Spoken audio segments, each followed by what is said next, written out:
Buenos días, mi nombre es Carla Montenegro Montoya y soy estudiante de la Maestría en Estudios Visuales que imparte la Universidad Autónoma del Estado de México. El título de mi ponencia es Prácticas rituales e imaginarios, mi experiencia con el consumo ritual de enteógenos sagrados. Mi investigación parte desde un plano afectivo, que tiene relación con los rituales y con el uso de sustancias psicoactivas. Las prácticas rituales y el uso de enteógenos sagrados han tenido y tienen un papel relevante a lo largo de mi historia. Mi abuela materna y mi familia paterna tenían en sus quehaceres habituales continuos y diversos rituales. Por un lado, se puede decir que tienen origen en ciertas prácticas ancestrales, como las limpias con huevo para quitar el mal de ojo. Por el otro, se practicaban rituales del tipo más católicos. Al crecer con estas prácticas, surgió en mí la duda, el vacío y la curiosidad sobre los rituales, las costumbres e ideas religiosas, que me llevaron a la búsqueda y el encuentro con las medicinas terapéuticas y el uso de enteógenos sagrados. Así se abrió ante mí la puerta al mundo de los rituales ancestrales, los chamanes y las sustancias psicoactivas. Se podría decir que entré al mundo espiritual y sus secretos, y mi búsqueda con la conexión de lo sagrado, lo divino, Dios empezó. Una alternativa para llenar mi vacío o quizás satisfacer mi curiosidad fue realizar una ceremonia ritual con THC, que es el componente psicoactivo de la planta cannabis, la sustancia psicoactiva más conocida para mí en estos momentos. La ceremonia se llevaría a cabo con la ayuda de una mujer chamana. El lugar fue un salón de su casa, un espacio amplio, de paredes blancas, con ventanales de piso a techo a los costados, amueblado únicamente con tapetes, algunas sillas de madera y una mesita.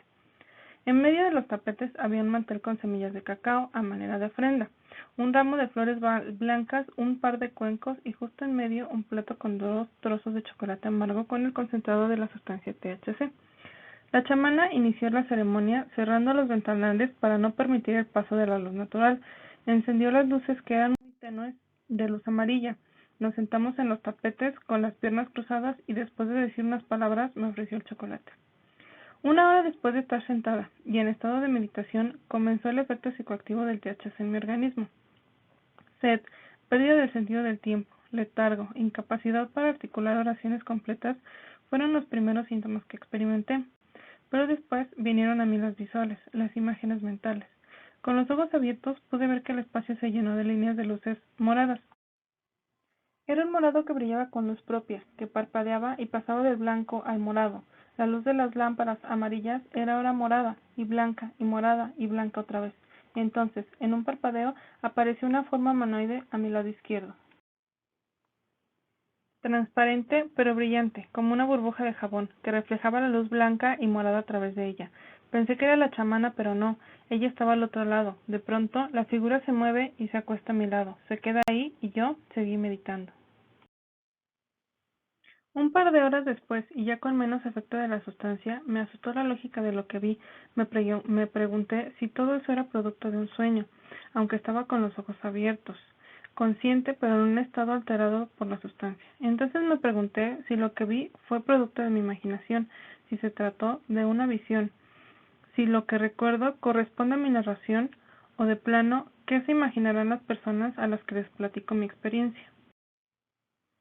Es así como surgió en mí un interés por adentrarme en el tema de los rituales y las sustancias psicoactivas. Hablando sobre los rituales, se dice que los rituales permiten el vínculo entre los conceptos de cosmovisión y actos humanos, a partir de los cuales se establecen vínculos simbólicos que implican una activa participación social, y a su vez son un conjunto de nociones y manifestaciones en continua reelaboración. En el caso de los pueblos indígenas, las prácticas ancestrales constituyen una herramienta alternativa para reafirmar su amenaza de identidad étnica. Por ello, numerosos ritos se han considerado clandestinos y se practicaban en lugares sagrados, distantes y ocultos. El ritual es una experiencia sagrada, con la que se busca establecer un vínculo con alguna deidad. Visto desde la cultura prehispánica, hay un contacto voluntario, individual o colectivo. El ritual además es una herramienta de sanación para los diferentes grupos étnicos o de simple interacción social. Cuentan con procesos estéticos como signos gestuales, danzas, imágenes simbólicas y sonidos, y procesos perceptivos como conceptos ideológicos, antropológicos y formas de ver propias de cada grupo.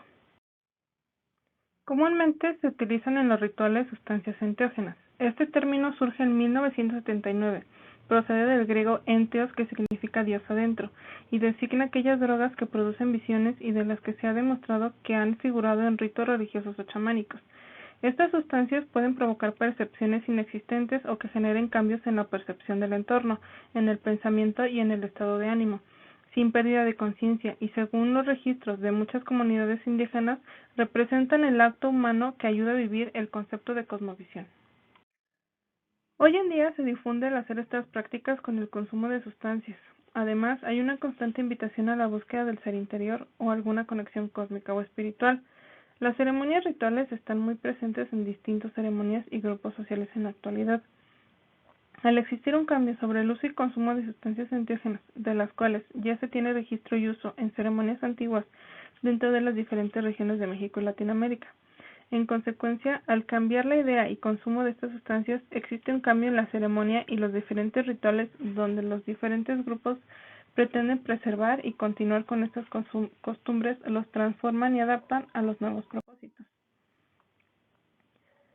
En el ritual con sustancias psicoactivas o enteógenos sagrados, el trance tendría dos componentes, uno físico-fisiológico y otro cultural, donde algo sagrado se nos muestra, donde lo sagrado se manifiesta como una realidad de un orden totalmente diferente al de las realidades naturales. Podemos así percibir las imágenes mentales y físicas de una época determinada, y se hace presente la manifestación de algo completamente diferente, de una realidad que no pertenece a nuestro mundo. Santa Teresa de Ávila, una mística contemplativa, exmonja carmelita y doctora de la Iglesia B, tiene imágenes que llama visiones imaginarias. En una de ellas relata: hizo el Señor que viese así algunas veces esta visión. Veía un ángel cerca de mí, hacia el lado izquierdo, en forma corporal. Me parece un poco familiar su descripción, y me pregunto cuál es el repertorio de elementos simbólicos y conceptuales a los que estamos ligados social y culturalmente y que surgen a manera de visiones al realizar ceremonias rituales con enteógenos sagrados. ¿Existen imaginarios que surgen en los rituales modernos que evoquen a lo sagrado? ¿Cuáles eran los componentes, los símbolos y los íconos que están interrelacionados con el dualismo de las imágenes mentales y físicas que se construyeron en torno a los rituales con enteógenos sagrados y cómo es que los percibimos ahora? Nuestra experiencia con imágenes se basa en una construcción que nosotros mismos elaboramos o está determinada por las condiciones que son provocadas en el espacio del ritual.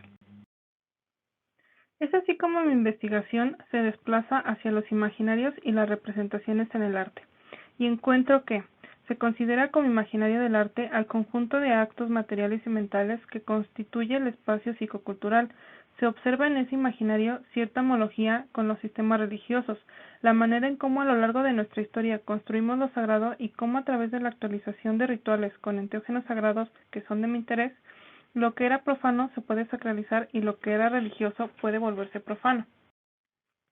Partiendo del concepto de imaginación e imaginario, me encuentro con diferentes significados de algunos teóricos importantes.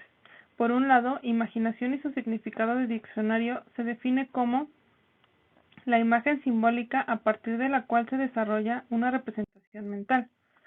Bachelard sobre la imaginación afirma lo siguiente: queremos siempre que la imaginación sea la facultad de tomar imágenes, y es más bien la facultad de deformar las imágenes, suministradas por la percepción, y sobre todo la facultad de librarnos de las imágenes primeras, de cambiar las imágenes.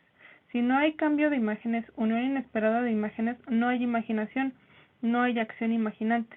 Si una imagen presente no hace pensar en una imagen ausente, si una imagen ocasional no determina una explosión de imágenes, no hay imaginación, hay percepción, recuerdo de una percepción, memoria familiar, hábito de los colores y formas. El vocabulario fundamental que corresponde a la imaginación no es imagen, es imaginario. El valor de una imagen se mide por la extensión de su aureola imaginaria. Gracias a lo imaginario, la imaginación es esencialmente abierta, evasiva. Es dentro del psiquismo humano la experiencia misma de la apertura, la experiencia misma de la novedad. Gilbert Durand aplica el concepto de imaginario desde la antropología y lo define como el conjunto de imágenes mentales y visuales, organizadas entre ellas por la narración mítica, por la cual un individuo, una sociedad, de hecho la humanidad entera, organiza y expresa simbólicamente sus valores existenciales y su interpretación del mundo frente a los desafíos impuestos por el tiempo y la muerte. Edgar Morán acuña el concepto de imaginario colectivo, y Castoriadis por su parte emplea el término de imaginario social y define el imaginario como "no es imagen de, es creación incesante y forma esencialmente y determinadas de figuras, formas e imágenes". Concluyo por ahora con la definición de imaginarios de Rifo Pavón, según la cual los imaginarios sociales son estructuras compartidas socialmente, los cuales se encuentran sin excepción en cada uno de los seres humanos. Estas estructuras imaginarias están construidas logomíticamente a través de los mitos, relatos, arquetipos, símbolos, estudios y etc. y viven dentro de nuestro universo simbólico. De este modo, los imaginarios sociales se convierten en los pasajes invisibles por donde transita en Antropos, o más precisamente, en una enorme cartografía que contiene coordenadas que nos permite desarrollarnos de una manera coherente y plausible con el mundo que habitamos. Los mitos son otro elemento que forma parte de las consecuencias. Existe una relación directa entre los mitos tradicionales y los rituales, donde los mitos son utilizados como recursos conceptuales para potencializar las ideas sobre la realidad de nuestros tiempos, actualizando de esta manera los significados.